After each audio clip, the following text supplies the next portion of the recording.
Sa i përket kësaj ndarjes, mendoj që shumë qartë ishte që do thotë s'ka kurfar paqartësie këtu, mirë po presidentja si duket ka qenë e pasigurt, ka dërguar pyetje, mirë po praktika tregon që në pyetje gjykata ka vendosur të mos përgjigjet më.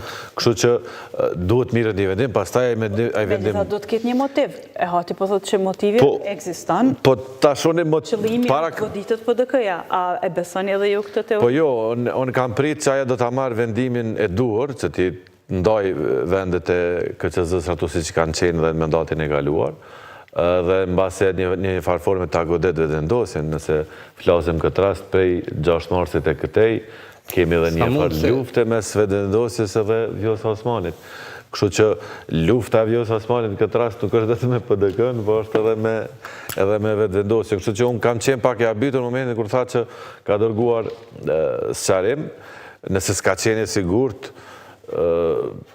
në 2021 i njëjta ndarje ka ndodhur, pa marrë parasysh si kanë qenë numrat. Tash në anën tjetër vendosja pretendon që për shkak numrave të mëdha në kuvend, dëshiron të ketë shumicë dhe në KQZ, mirë po rregulloria ose kushtetuta nuk e parashën një gjë të tillë. Janë 6 vende që duhen ndahen mes grupe parlamentare dhe është shumë e qartë që këtë rast vendosja i ka 2, PDK 2, LDK 1, AK 1. Mirë, me që qenë ka qartë, ke ndonjë interpretim